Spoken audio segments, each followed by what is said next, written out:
bought and placed an Allen key right over here on a magnet because this door has a bolt that takes it out.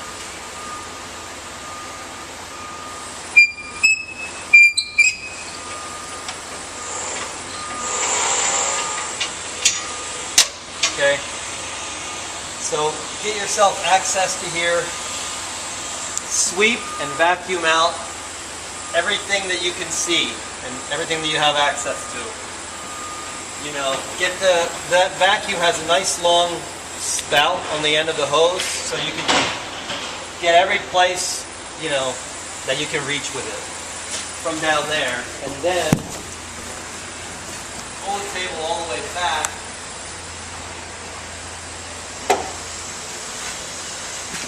Do the same thing for this side. Everyone knows how this safety guard comes off. I mean, it's pretty obvious, I suppose, but it just lifts up and then angle it out. What you have to make sure is that these two clips go on the inside of this casting, and then these pins go into these two holes. Okay.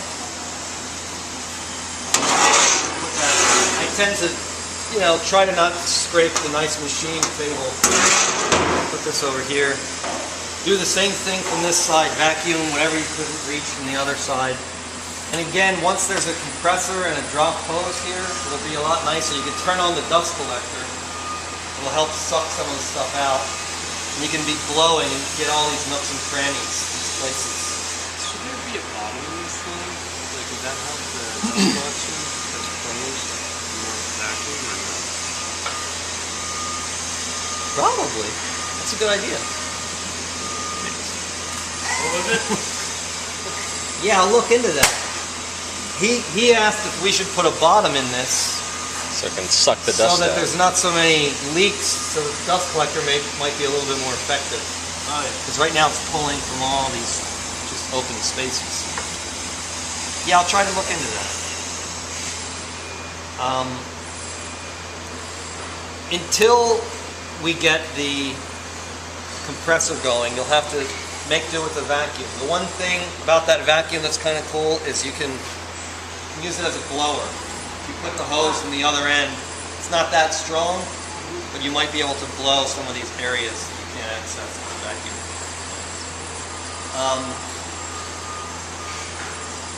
Okay, so I would also make sure that you sweep and vacuum, you know, any other like little areas up here.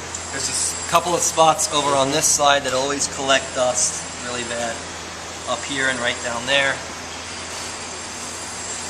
Inside, between this track and this shaft, we can get, and this plate has a safety feature which James learned about the hard way once. If this piece isn't engaged in this sensor, the saw won't work. This thing was filled with dust. And it was clogged with dust. So Turn on. I think I was away, like on the Jersey Shore or something. Like Christmas or something. We don't know what it was from. It was a bonus though. They were like, the saw's broken! And I didn't know what it was, but finally we figured out that that's what it was. Remember to bring that up again when we go to the planer, because I never did get a follow-up on that weekend that you and I were here, and we couldn't get it to work. Oh, you forgot what it was. Alright, so as far as lubricating goes, when you put the lube, you put, so there's, with either of these, you do two things. You do the raising and lowering, and you do the tilting. And that is these ways, these curved, machined ways. You know, once it's blown out as good as you can and vacuumed out, so it's free of dust, spray this into these ways when it's at 90 degrees and then tilt it all the way to 45, spray it again. If you need to go underneath to get access to that better, go underneath. The idea is to do it at both extremes, and you might want to move it back and forth twice to be able to do that. And then for the up and down, you have to go inside under here a little bit hard unless your head is in there and you're looking at it. But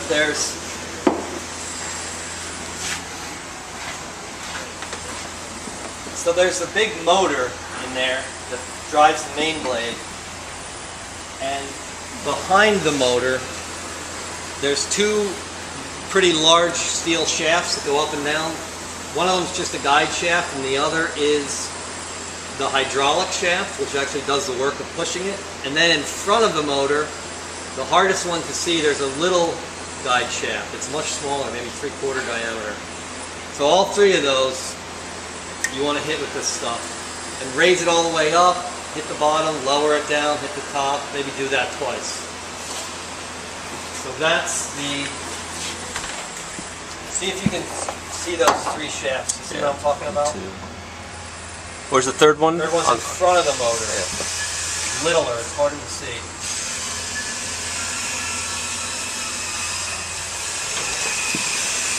Got it. Right, so that's that.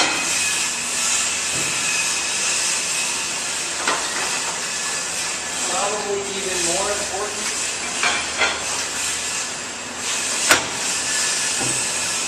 is lubricating the slide for the cable. So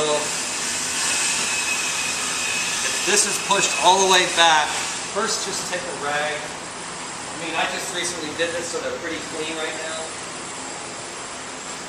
But normally they're full of dust and debris. So I'd say the first thing to do would be to just clean this off with a rag. This is just an aluminum extrusion, as is the table, but inside of here is a hardened steel trap, and that's where the bearings dry up. There's one on each side, and there's one on each side of the sliding arm. So once you wipe out the junk, give them a nice squirt with this stuff, and then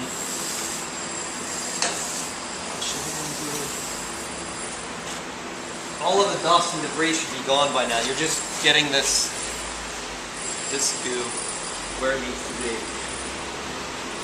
I also put this in a spray bottle. If you find that easier or more effective, you can adjust the stream. So while the table's all the way back, you hit that side and you hit underneath here. You can see the matching tracks here.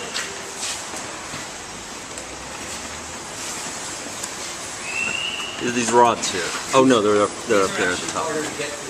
Right. I'll try this. See these ones? Yeah. Watch your eyes.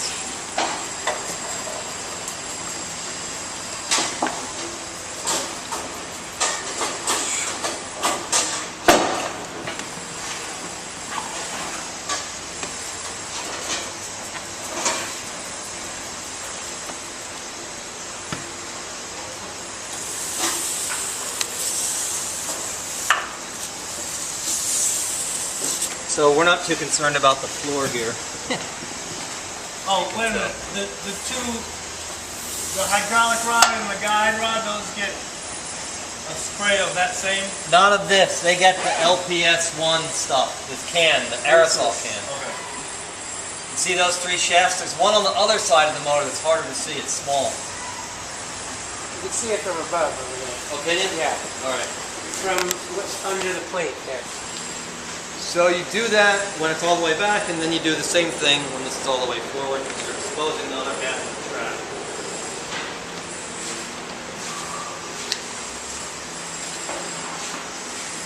So now we've got this part.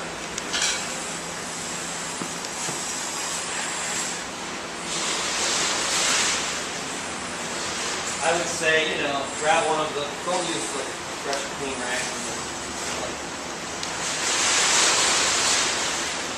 First you just do. So keep her sliding nice.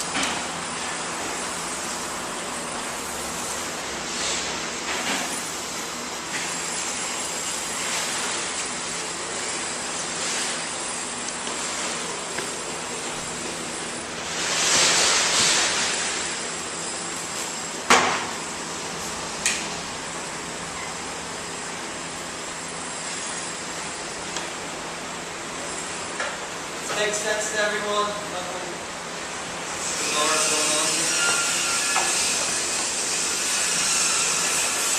Alright. Oh man, I just put oil on my Just got kerosene on my teeth. Oh, nice. What about this thing over here? I'm always wondering. This is, well, I mean, this rides on a roller in here.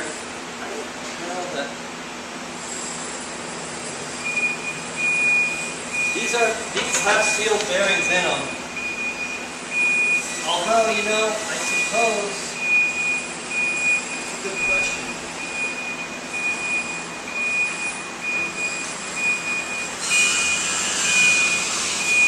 I think it can't hurt to use the kerosene oil mixture there. We only have access to that much of it though, huh? So yeah, I'll add that to the list. It's a good point. I missed that.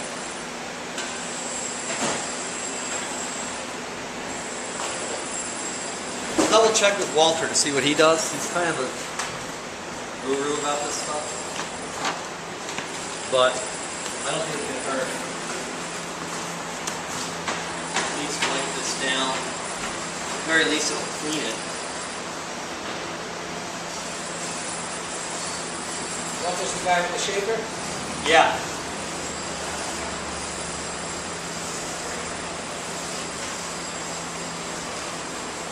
Yeah, I can definitely see that this needs to be cleaned.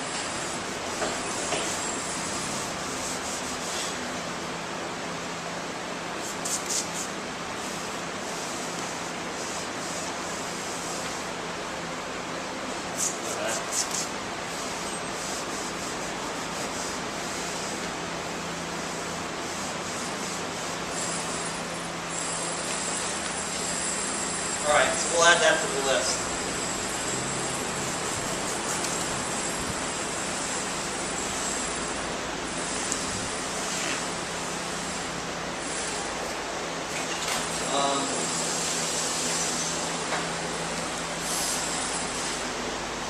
I also like to do two things to the fence.